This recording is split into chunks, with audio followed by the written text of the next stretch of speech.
सबसे पहले मधुसूदन मालानी जी का नाम लेना चाहूंगी। युवा समाज सेवी हैं और समाज सेवी के तौर पर उनका कार्य देखते हैं।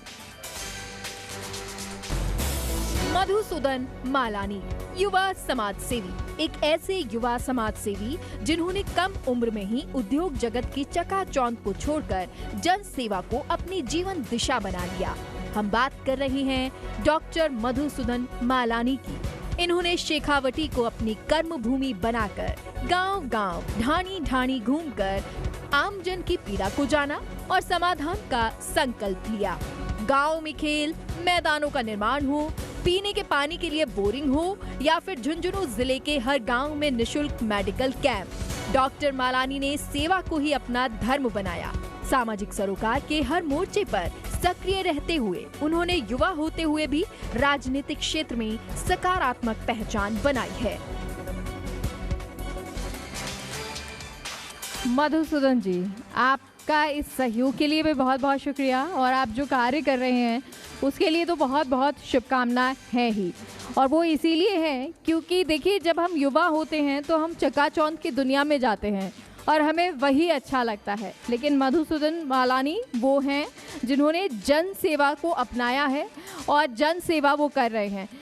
मधुसूदन जी, अगर उद्योगों की बात करें, व्यवसाय की बात करें, कितना शेखावटी में इस वक्त विकास हो रहा है, उद्योग या व्यवसाय चल रहे हैं, किस तरह से चल रहे हैं, उसको जानना चाहेंगे। सर्वप्रथम आपका धन्यवाद हमें यहाँ आमंत्रित करने के लिए। मैं आशीष दवे जी का भी हृदय से आभार व्यक्त करना चाहता हूँ कि इस प्रकार का कार्यक्रम आपके मार्गदर्शन में आयोजित हुआ है। समस्त जी राजस्थान की टीम को भी मेरा हृदय से आभार।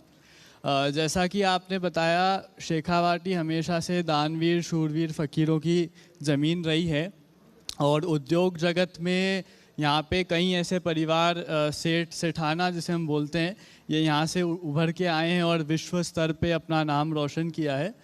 तो सबसे पहले जब हम देखते हैं यहाँ पे जिस प्रकार से आदरणीय प्रधानमंत्री मोदी जी के नेतृत्व में जो इंफ्रास्ट्रक्चर डेवलपमेंट हो रहा है, क्योंकि कोई भी उद्योग के लिए मैं मानता हूँ कनेक्टिविटी, रेल रोड कनेक्टिविटी ये बहुत आवश्यक है और जहाँ जहाँ इस प्रकार की व्यवस्थाएं बनती जाती है वास्तव में वहाँ पे डेवलपमेंट होता है। जैसे पिलानी की भी अगर हम बात करें तो शिक्षा भी एक प्रकार से एज अ इंडस्ट्री डेवलप हो रही है, जहाँ पे शिक्षित लोग जहाँ पनप के आते हैं उस प्रकार से हम देखते हैं कि वहाँ पे अधिकतम रूप से विकास भी हो सकता है। बिकॉज अभी हम देख रहे हैं कि the world is moving from agriculture से अब इंडस्ट्री, अब ये मोड ऑफ डिजिटल इंफ्रास्ट्रक्चर हो रहा है जो टर्शरी सेक्टर है, जिसमें मोड ऑफ ब्रेन गेन की आवश्यकता है। वो अगर हमारी संस्थाएं डेवलप करती है तो अवश्य रूप से औद्योगिक जगत में भी बूस्ट मिलता है।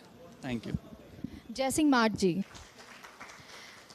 और देखिए सोशल मीडिया का जिक्र हो रहा था, इसी से संबंधित आपसे सवाल करूंगी, लेकिन बाद में ये पहले मधुसूदन जी, क्योंकि अब हम उद्योग व्यापार को कनेक्ट कर रहे हैं कि अगर अब आपको इसे आगे बढ़ाना है तो आपको सोशल मीडिया एक वो प्लेटफॉर्म है, मजबूत जगह है जहां से आप इसे आगे बढ़ा सकते हैं, बेहतर कर सकते हैं। इस बात को मानते हैं आप ही? बिल्कुल। और इसका किस तरह उपयोग हो रहा है ये भी बताएं। तो हम जैसे पहले हम देखते थे कि इन्फॉर्मेशन मिलती नहीं थी, लोगों को घंटों जाके लाइब्रेरी में जाना पड़ता था और इन्फॉर्मेशन सर्च करनी पड़ती थी। आज हर चीज़ इंटरनेट पे 1 मिनट में अवेलेबल है। सोशल मीडिया पे हम देखते हैं हर मिनट कुछ ना कुछ नया आ रहा है कि ये कर लो वो कर लो।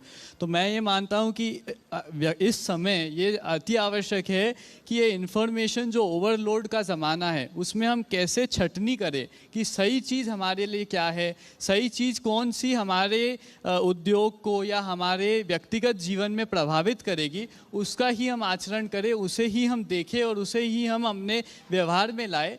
तो मैं मानता हूँ शायद वो सोशल मीडिया और इंटरनेट की दुनिया का सदुपयोग होगा। जी।